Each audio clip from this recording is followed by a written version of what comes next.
예수님께서 거라사인 지방에서 군대 귀신을 쫓아내었습니다. 그리고 다시 배를 타고 갈릴리 건너편으로 돌아오셨습니다. 주님께서 배에서 내리시자 수많은 사람들이 몰려왔습니다. 그때 회당장 야이로라는 사람이 주님께 나와 엎드려 간곡하게 부탁했습니다. 내 어린 딸이 죽게 되었사오니 오셔서 그 위에 손을 얹으사 그로 구원을 받아 살게 하소서. 야이로는 예수님의 손에 어떤 특별한 치유 능력이 깃들어 있을 것이라고 생각했습니다. 그는 주님이 딸 아이의 몸에 손을 얹기만 하면 그 즉시 병이 나을 것이라 기대했습니다. 그래서 그는 회당장이라는 직책에 아랑곳하지 않고 길거리 랍비에 불과한 예수님께 극진한 이해를 갖추며 집으로 초청한 것입니다. 그리고 그 동행에 많은 무리도 함께 뒤따랐습니다. 마을을 가로지를 즈음 예수님이 오셨다는 소문이 동네에 퍼졌습니다. 그러자 마을 사람들이 삽시간에 모이기 시작했습니다.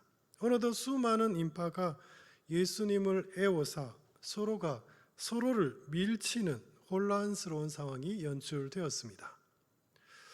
집으로 안내하던 야이로의 마음이 급해졌습니다. 지금 집에서는 딸아이가 아파하고 있습니다. 그런데 무리의 소란 때문에 예수님의 걸음은 자꾸만 지체되었습니다. 야이로는 속이 탔지만 그래도 집으로 조금씩 가까워진다는 사실을 위안 삼았습니다. 성도 여러분, 우리는 한 해 두 해 교회 생활을 하다 보면 누구나 겪는 어떤 영적인 갈증을 느끼게 됩니다. 교회 생활은 이제 익숙해졌습니다. 교인들과도 많이 친해졌습니다. 주일 아침 교회 문을 열고 들어올 때면 밝은 표정으로 서로 인사합니다. 그러나 미소 뒤에 말로 표현하기 힘든 어떤 찝찝함이 있습니다. 나만 그런가 싶어 주변을 주의 깊게 살펴보면 상대 역시 마음에 어떤 그늘이 있음을 눈치챕니다. 언제부터인가 문득 정신을 차리고 보니 교회 예배드리는 우리는 미소를 지은 채 우울한 마음을 가진 사람들이 되고 말았군요. 성도 여러분, 나의 삶은 왜 날마다 메말라 가는 것입니까? 매주일 주님을 믿노라 고백하며 자리에 앉아 있지만 정작 내 마음은 가장 중요한 그 무언가를 빠뜨린 채 덩그러니 앉아 있는 것만 같습니다. 성도 여러분, 나는 무엇을 놓친 것일까요? 야이로의 집으로 가는 도중 갑자기 예수님의 발걸음이 멈춰 섰습니다. 설마 몰려든 인파 때문에 오늘 방문을 취소하겠다고 말씀하시는 것일까요? 야이로는 덜컥 걱정이 되었습니다. 그런데 걸음을 멈추신 주님이 주변을 살피시며 의외의 말씀을 하셨습니다. 누가 내 옷에 손을 떼었느냐? 순간 야이로는 예수님께서 왜 이런 질문을 했는지 이해가 되지 않았습니다. 지금 수많은 사람들이 주님을 애워싼 채 서로 밀치고 있는 상황이 아닙니까? 그런 혼잡한 상황에서 새삼스럽게 누가 내 옷에 손을 댔냐니요? 제자들 역시 납득이 되지 않은 것은 매 한 가지입니다. 그래서 그들이 주님께 되물었습니다. 무리가 애워싸 미는 것을 보시며 누가 내게 손을 대었느냐 물으시니까. 그러나 예수님은 아랑곳하지 않으시고 누군가를 계속 찾기 시작하셨습니다. 그때 저 무리 뒤쪽에서 웬 여인 한 명이 주님 앞으로 나와 엎드렸습니다. 그리고 두려움에 떨며 말합니다. 예수님, 제가 주님께서 찾던 그 사람입니다. 엎드린 여인이 자초지종을 이야기하기 시작했습니다. 알고 보니 그녀는 혈루증을 앓고 있던 환자였습니다. 혈루증이란 자궁에서 계속 피가 나오는 부인병으로 오늘날 병명은 출혈성 자궁 내막증으로 추정됩니다. 병이 얼마나 깊었던지 그녀는 무려 12년 동안 혈루증으로 고생하였습니다. 그녀는 이름 있는 의사들을 찾아가 병을 치료받고자 하였으나 아무런 효임이 없었습니다. 치료비로 재산만 탕진하고 병만 더 깊어졌습니다. 그녀가 회복을 포기할 즈음 우연히 예수님에 관한 소문을 들었습니다. 예수라는 인물이 하나님의 능력이 충만하여 어떤 병이든 고친다고 합니다. 그 소문은 그녀에게 있어 캄캄한 어둠 속에서 비친 한 줄기 빛과 같은 복된 소식이었습니다. 그녀는 예수님께 자신의 병을 치료해 달라고 간청해야겠다고 결단하였습니다. 그런데 그녀에게는 예수님과의 만남을 가로막는 큰 장애물이 있었습니다.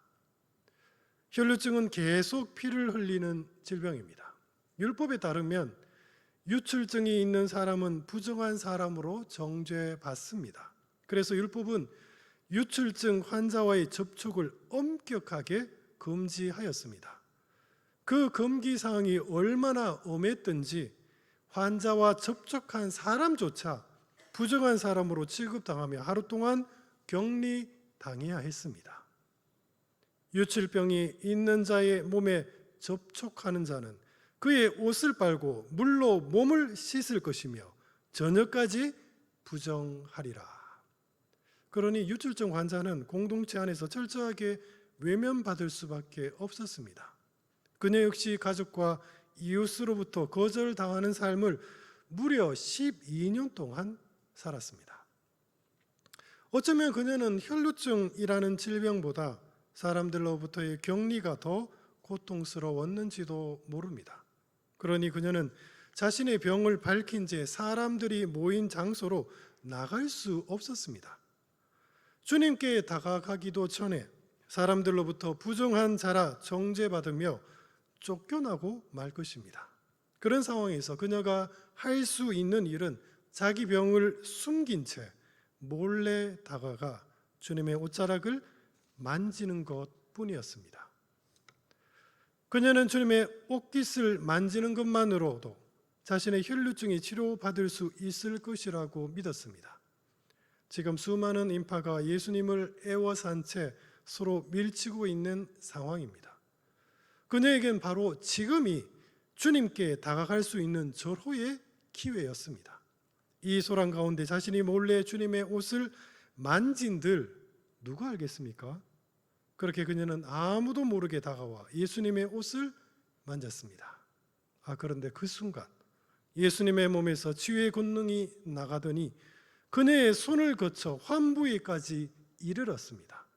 성령의 능력에 그녀는 깜짝 놀랐습니다. 그리고 그 즉시 깨달았습니다.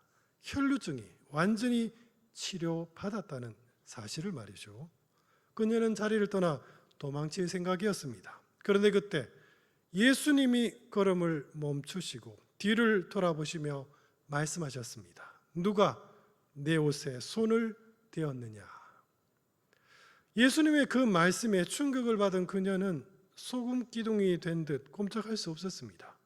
지금 주님께서 자신을 찾고 계시지 않습니까? 큰 두려움에 휩싸인 채 그녀가 예수님 앞에 나아가 엎드렸습니다. 그리고 그녀는 자신에게 일어난 하나님의 큰 일을 고백하였습니다. 이 모든 광경을 옆에서 지켜보고 있던 야이로의 마음에 순간 어떤 신앙의 출렁임이 일었습니다. 사실 야이로는 주님과의 동행을 아주 단순하게 생각했습니다. 예수님을 집으로 모시고 딸에게 손을 얹기만 하면 병이 나을 것이라고 생각했습니다. 하지만 혈루증 여인의 등장에 정신이 번쩍 든 야이로가 주변을 둘러보았습니다. 지금 수많은 사람들이 어떻게든 예수님의 몸과 옷을 만지려고 난리입니다. 그런데 그 무리의 사람들에게는 아무런 치유의 역사가 일어나지 않았습니다. 이상하게도 자신의 정체를 숨긴 채 몰래 다가와 주님의 옷을 만진 이 여인에게만 치유의 역사가 나타났습니다. 야이로는 깊은 고민에 빠질 수밖에 없었습니다. 수많은 무리의 만짐과 혈루증 여인의 만짐 사이에는 대체 무슨 차이가 있는 것일까요? 그녀는 예수님에 관한 복된 소식을 듣고 주님을 찾아왔습니다. 그리고 절박한 심정으로 주님의 옷깃을 붙잡았습니다. 성경은 그녀가 많은 의사에게 많은 괴로움을 받았고 가진 것도 다 허비하였으되 아무런 효험이 없고 도리어 더 중해졌다고 말합니다. 성도 여러분, 그녀는 주님을 한번 잡아보고 아니면 말지라는 그런 안일한 심정으로 주님의 옷깃을 잡은 것이 아닙니다. 그녀가 의지할 분은 오직 예수님 뿐이었습니다. 그녀는 주님만이 나의 참된 치료자라는 절박한 믿음으로 주님의 옷을 잡은 것입니다. 성도 여러분, 두 마음을 품은 채 주님의 옷깃을 붙잡은들 아무런 권능이 나타나지 않습니다. 온전히 붙잡을 때 비로소 완전한 권능을 경험할 수 있습니다. 그녀의 믿음에 붙들린 주님이 말씀하셨습니다. 따라 내 믿음이 너를 구원하였으니 편안히 가라. 내 병에서 놓여 건강할지어다. 혈류증 여인에게 내 믿음이 너를 구원하였다는 주님의 그 말씀이 야이로에게는 참으로 의미심장하게 들렸습니다. 나는 지금 저 혈류증 여인과 같은 믿음을 가지고 있는가? 야이로는 차츰 하나님의 권능을 체험하기 위해서는 믿음이 필요하다는 사실을 깨닫기 시작했습니다. 성도 여러분, 야이로의 충격은 오늘날 우리들에게도 동일합니다. 예배의 자리에 앉은 우리는 하나님의 영광을 보기 위해 주님의 권능을 붙잡기 위해 이 자리에 모인 예배자들입니다. 그런데 우리는 어떤 심정으로 주님의 옷깃을 잡고 있습니까? 혈류증 여인처럼 주님만이 나의 구원이요 치유자라는 절박한 믿음으로 손을 내밀고 있습니까? 아니면 저 무리의 사람들처럼 서로 뒤엉켜 밀치며 혹시나 요행으로 복받기를 기대하며 손을 내밀고 있는 것은 아닌지요? 어느 유명한 사찰의 돌 부처상은 표면이 맨들맨들하다고 합니다. 오는 관광객마다 불상의 얼굴을 만지며 복을 기원하기 때문이라고 합니다. 성도 여러분, 우상을 만지는 손과 주님의 옷깃을 붙잡고자 내민 내 손은 어떤 차이가 있습니까? 하나님께서는 우리가 혈류증 여인처럼 간절한 마음으로 주님의 옷깃을 잡기를 원하십니다. 우리는 종종 하나님께서 나를 절박한 상황으로 내몬다고 원망하곤 합니다. 그러나 인간은 참 간사하여 영적으로 궁지에 몰리기 전까지는 절대 하나님을 붙잡지 않습니다. 세상의 유익이 내게 아무런 효험이 없고 도리어 영적인 갈증이 중해졌을 때 비로소 우리는 주님의 옷깃을 붙잡고자 손을 내밉니다. 혈류증 여인이 바로 그러했습니다. 오직 예수님만을 바라보며 절박한 심령으로 주님의 옷깃을 붙잡을 때 비로소 하나님의 권능이 그 옷깃을 타고 내 영혼 깊은 곳까지 이를 것입니다. 야이로가 믿음이 무엇인지 고민하고 있을 때 집에서 하인이 비보를 가지고 왔습니다. 딸아이가 죽고 말았다는 것입니다. 큰 충격을 받은 야이로는 정신이 아득해졌습니다. 주님은 왜 하필 이 중요한 시간에 다른 사람을 치료하며 시간을 지체한 것일까요? 아니 차라리 자신이 조금 더 주님을 재촉해 서둘러 집으로 모셔갔다면 괜찮지 않았을까요? 수많은 범민이 야이로의 마음을 송두리째 흔들었습니다. 이젠 아무리 예수님일지라도 죽은 사람을 어떻게 살리겠습니까? 더 이상 예수님을 집으로 모시고 갈 이유가 사라진 것입니다. 사람들 역시 수군거립니다. 당신의 딸이 죽었나이다. 어찌하여 선생을 더 괴롭게 하나이까? 야이로가 다 포기하려고 할 때 예수님께서 무리의 말을 무시하시고 야이로에게 직접 말씀하셨습니다. 두려워하지 말고 믿기만 하라. 놀랍게도 예수님께서는 지금 이 상황에 야이로에게 믿음을 요구하셨습니다. 그것은 정말 상식밖에 터무니없는 말씀이었습니다. 그러나 야이로에게 믿음을 요구하시는 예수님의 음성에 야이로 마음 깊은 곳에서부터 알 수 없는 뜨거운 그 무언가가 일기 시작합니다.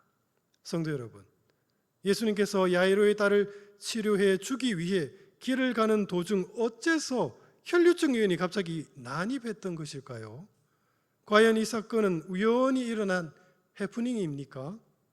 혈류증 여인은 무려 12년 동안 병으로 고생하였습니다. 그런데 12년이라는 세월의 숫자가 야이로 마음의 비수처럼 확 꽂혔습니다. 왜냐하면 지금 병상에 누워있는 딸의 나이 역시 12세였기 때문입니다. 순간 12년 동안 혈류증으로 고통받았다는 여인의 모습에서 야이로는 지금 병상에 누워있는 12살 난 자기 딸의 모습이 겹쳐 보였습니다. 그리고 주님께서 혈류증 여인을 치유하시며 딸이라고 부르시는 그 음성에서 왠지 야이로는 자기 딸 역시 주님께서 반드시 살려주실 것이라는 확신이 들었습니다. 성도 여러분, 무리의 만짐과 혈류증 여인의 만짐 사이에는 무슨 차이가 있었습니까? 바로 믿음입니다. 야이로는 비록 예수님을 자기 집으로 초대했지만 그의 마음에는 아직 믿음이 없었습니다. 사실 야이로나 군중이나 별반 다르지 않았습니다. 그들은 모두 그저 주님을 만지기만 하면 효험을 볼 것이라 기대했을 뿐입니다.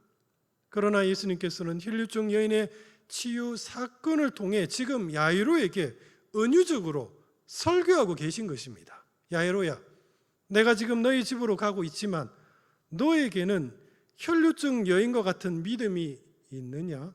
지금 수많은 무리의 손짓을 보아라. 그들의 손짓은 무의미하다. 왜냐하면 믿음으로 나를 붙잡지 않기 때문이다. 야이로야, 믿음을 가지고 나를 붙잡은 이 여인을 보아라. 오직 믿음으로 붙잡는 자만이 하나님의 권능을 체험할 수 있단다. 그러니 너는 두려워하지 말고 믿기만 하라. 야이로는 바로 그 순간 믿음을 선택해야 했습니다. 사람들의 말처럼 주님의 방문을 취소할지 아니면 예수님을 믿고 끝까지 집으로 안내할지를 말이죠. 그렇습니다. 바로 지금 야이로에게 진정한 믿음이 발현되는 순간이었습니다. 처음에는 그저 주님께서 딸 아이에게 손을 얹어 기도해 주기만을 바라던 단순한 초대였습니다. 그러나 지금은 딸이 죽은 최악의 상황에서 그는 믿음으로 주님의 옷깃을 붙잡으려고 했습니다. 성도 여러분, 지금 야이로 마음에서 불붙듯이 일어난 이 믿음은 어떤 믿음입니까? 그것은 바로 죽은 자가 다시 살아나는 부활의 믿음입니다. 그 믿음은 누가 강요해서 생긴 것이 아닙니다. 예수님과 동행하는 그가 이해할 수 없는 신앙의 해프닝을 거치며 자연스럽게 그의 마음에 싹트기 시작했습니다. 예수님은 왜 그토록 걸음을 지체하셨던 것일까요? 또 난데없이 혈류증 여인의 난입은 또 웬 말입니까?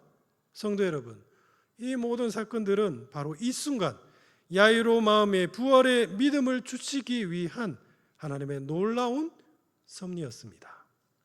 야이로가 믿음으로 부활의 소망을 붙잡자 예수님은 더 이상 지체하지 않으셨습니다. 예수님께서는 베드로와 야고보와 그의 형제 요한만을 데리고 서둘러 야이로 집으로 갔습니다.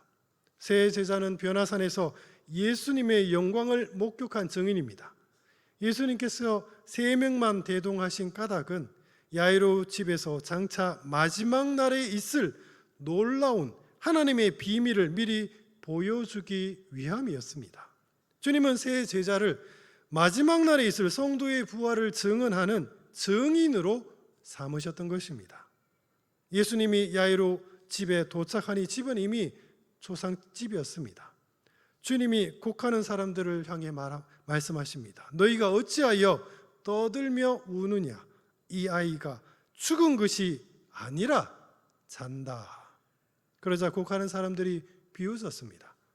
예수님께서는 딸이 누운 방에서 다른 사람들을 다 밖으로 내보내고 야이로 내외와 3명의 제자들만 남게 하셨습니다. 그리고 예수님이 죽은 아이의 손을 붙잡고 말씀하셨습니다. 달리다굼, 소녀야 일어나라. 주님의 말씀과 함께 소녀는 마치 잠에서 깨어나듯 자연스럽게 자리에서 일어났습니다. 그 놀라운 광경에 방 안에 있던 모든 사람들이 크게 놀랐습니다. 성도 여러분, 어째서 예수님께서는 죽은 소녀를 가리켜 잔다라고 말씀하신 것일까요? 자는 사람은 반드시 깨기 마련입니다. 이것은 마지막 날이 있을 성도의 부활에 대한 은유입니다. 예수님께서 십자가에 못 박혀 돌아가셨습니다. 그리고 죽으신 지 3일 만에 다시 부활하셨습니다. 예수님의 부활은 이 땅에 있는 모든 성도가 장차 경험하게 될 영광스러운 부활의 신호탄이었습니다. 이제 그리스도께서 죽은 자 가운데서 다시 살아나사 잠자는 자들의 첫 열매가 되셨도다. 사랑하는 성도 여러분, 우리의 삶은 죽음이 끝이 아닙니다. 죽음 이후에는 반드시 심판이 있습니다. 예수님께서 다시 오시는 그날 하나님의 공의로운 법정이 이 땅에 우뚝 설 것입니다. 공의로운 재판장은 바로 예수 그리스도십니다. 심판의 주님께서 우리의 이름을 부를 때 의인은 물론이요 악인조차 모든 인류가 부활하여 하나님의 법정 앞에 설 것입니다. 의인은 예수님의 이름으로 구원받고 악인은 자기 죄로 인해 영벌을 받을 것입니다. 성경은 말합니다. 진실로 진실로 너희에게 이르노니 죽은 자들이 하나님의 아들의 음성을 들을 때가 오나니 곧 이때라. 듣는 자는 살아나리라. 말씀을 정리하겠습니다. 종종 우리는 교회 생활을 신앙생활이라고 오해하곤 합니다. 그것은 그저 교회가 익숙해진 것이지 내 믿음이 깊어진 것은 아닙니다. 견고한 신앙 없이 교회 생활만 익숙해지니 마음이 무료해지는 것은 어쩌면 당연합니다. 성도 여러분, 지금 내게 필요한 것은 억지 웃음이 아니라 오늘부터 우리가 해야 할 것은 진짜 신앙생활입니다. 첫째, 예수님을 내 삶으로 우리 모두 초대합시다. 우리는 모두 하나님의 부르심으로 교회에 온 성도입니다. 그러나 교회 출석이 곧 신앙생활이라고 말할 수는 없습니다. 출석은 믿음의 경주를 위해 그어놓은 출발선에 불과합니다. 일단 출발선은 넘어야 신앙생활을 시작할 수 있지 않겠습니까? 믿음의 진정한 경주는 주님을 내 삶으로 초청하면서 시작됩니다. 성령님, 오늘도 저와 함께 동행해 주십시오. 그 초청이 나를 어디로 인도할지 또 어떻게 이끌지는 사실 우리는 전혀 모릅니다. 야이로의 초청을 보십시오. 그가 주님을 자기 집으로 초대했을 때 그 초청이 자기 삶을 어떻게 변화시킬지 그는 아무것도 몰랐습니다. 그러나 그가 예수님을 집으로 끝까지 안내했을 때 비로소 그의 마음에 진정한 믿음이 발현되는 놀라운 기적을 체험하였습니다. 이런 동행을 한 번, 두 번 반복하다 보면 어느덧 우리 마음에 어떤 기대감이 생길 것입니다. 성도 여러분, 지난 3년의 신앙생활을 돌아봅시다. 그때와 지금을 비교하면 나는 얼마만큼 믿음이 자랐습니까? 앞으로 또 3년을 믿음의 눈으로 바라봅시다. 3년 뒤 나는 어떤 신앙인으로 성장해 있을까요? 괄목상대라는 말이 있습니다. 3일 만에 선비를 다시 만나게 되면 그가 얼마나 학문이 높아졌는지 눈을 비비고 잘 살펴봐야 한다는 뜻입니다. 신앙인도 이와 같습니다. 옆 교회 아무개 집사님이 3년 만에 나를 만난다면 그분이 내 믿음을 보고 깜짝 놀라야 하지 않겠습니까? 사랑하는 성도 여러분, 우리 모두 그런 들뜬 기대감을 가지고 예수님을 내 삶으로 초대합시다. 하나님과 동행하며 우리의 믿음은 날마다 자랄 것입니다. 그리고 둘째, 믿음으로 주님의 옷깃을 우리 꼭 붙잡읍시다. 사실 야이로는 예수님의 방문을 단순하게 생각했습니다. 딸아이를 낳게 하고 싶은 마음뿐입니다. 그러나 혈류증 여인이 갑자기 난입하면서 그의 마음에 파문이 일었습니다. 수많은 인파의 접촉에는 아무런 권능이 나타나지 않았습니다.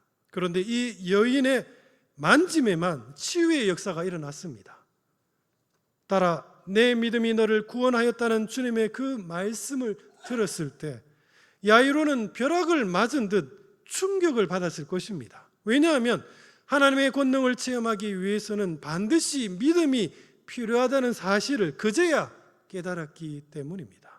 야이로는 자문하지 않을 수 없었습니다. 내게도 저 여인과 같은 믿음이 과연 있는가?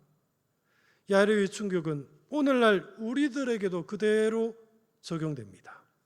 아무개 집사야, 너는 지금 교회에 앉아 있지만 저 혈류증 여인과 같은 믿음이 있느냐? 교회에서도 수많은 인파가 내 옷깃을 만지고 있다. 그렇지만 사실 그 손짓은 다 무의미하단다. 왜냐하면 저들은 믿음으로 나를 붙잡지 않기 때문이다. 이 여인을 보아라. 믿음으로 나를 붙잡는 자만이 하나님의 권능을 체험할 수 있단다. 그러니 너는 두려워하지 말고 믿기만 하여라. 사랑하는 성도 여러분, 우리는 과연 혈류증 여인처럼 믿음으로 주님을 지금 꼭 붙잡고 있습니까? 아니면 수많은 인파의 손짓처럼 무의미한 터치만 계속하고 있습니까? 내가 믿음으로 손을 뻗을 때 비로소 하나님의 권능이 그 옷깃을 타고 우리 영혼 깊은 곳까지 이를 것입니다. 그리고 그 변화가 바로 생명입니다. 셋째, 죽음을 두려워하지 말고 우리 모두 부활의 믿음을 가집시다. 기독교 진리의 문답은 언제나 한 가지입니다. 나는 부활이요 생명이니 나를 믿는 자는 죽어도 살겠고 무릇 살아서 나를 믿는 자는 영원히 죽지 아니하리니 이것을 내가 믿느냐. 성도 여러분, 애당초 죄인인 우리는 모두 영적으로 죽었던 자들입니다. 죽음이라는 형벌은 우리 육체를 지배하였습니다. 그러나 예수님께서 우리의 모든 죄를 대속하시고 온전한 순종으로 그리스도의 의를 이루셨습니다. 주님의 그 의로움이 내게 전가됨으로써 우리는 모두 하나님 앞에서 의롭다 칭함을 받는 의인이 되었습니다. 죄가 사라졌으니 그 형벌인 사망 또한 사라짐이 마땅합니다. 그래서 성경은 말합니다. 죄의 삭은 사망이요 하나님의 은사는 그리스도 예수 우리 주 안에 있는 영생이니라. 그렇습니다. 부활은 믿는 성도에게 주어지는 필연적인 하나님의 선물입니다. 교회에는 교인 명부가 있습니다. 요즘은 로비에 비치된 헌금 봉투 꽂이가 사실상 교인 명부에 해당합니다. 내가 교회에 올 때마다 담임 목사님이 출석을 부르시지는 않지만 본인은 스스로 출석을 체크해야 합니다. 종말론적인 관점에서 출석은 사실 굉장히 중요한 영적인 의미가 담겨 있습니다. 우리는 왜 매주 또 매 수요일 또 금요일 집회마다 교회에 출석하면서 자기 이름을 확인해야 합니까? 이는 부활의 날 주님께서 내 이름을 호명하실 때 신속하게 대답하기 위한 신앙의 훈련입니다. 생명책에 기록된 내 이름과 오늘 교회에 나온 내 출석이 일치해야 하지 않겠습니까? 주님께서는 매주 내 이름을 호명하시건만 나는 자꾸 출석하지 않습니다. 그러다 덜컥 주님께서 오시는 그날마저 교회에 오지 않는다면 어떻게 되겠습니까? 심지어 어떤 교인은 그저 막연하게 내 이름이 교인 명부에 있겠거니 여기며 출석하지 않습니다. 그러다 주님의 날 생명책에서 내 이름을 영영 찾지 못한다면 또 어떻게 되겠습니까? 성실한 교회 출석은 마지막 날에 있을 거룩한 집회에 내가 결코 빠지지 않겠다는 믿음의 결의인 것입니다. 거룩한 성도는 매주일 교인 명부에서 내 이름을 확인하며 하나님의 생명책에도 역시 내 이름이 반드시 기록되어 있음을 믿음으로 확신합니다. 재림의 주님께서 오시는 그날, 달리다굽 소녀야 일어나라 하시던 주님의 그 음성이 다시금 우리 귀에 들릴 것입니다. 성도여 일어나라. 사랑하는 성도 여러분, 복된 그날 나를 호명하시는 주님의 그 음성을 들으며 우리 모두 기뻐하며 다 함께 일어납시다.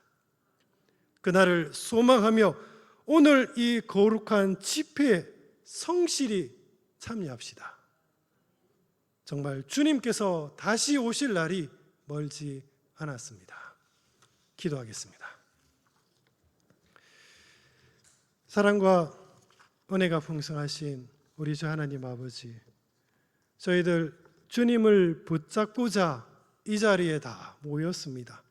그러나 저희들 오직 믿음으로 주님을 붙잡는 자만이 하나님의 권능을 체험할 수 있음을 믿음으로 깨닫습니다. 오 주님, 저희들 정말 혈류증 그 여인처럼 믿음으로 주님을 꼭 붙잡게 하여 주옵소서. 그리고 또한 저희들 매주일 수요일 금요일 집회 때마다 열심히 교회에 출석하여 정말 마지막 날 주님께서 내 이름을 호명하시는 그날 신속하게 믿음으로 답하게 하여 주옵소서. 바라옵고 우리 주 예수 그리스도 이름으로 간절히 기도드립니다. 아멘.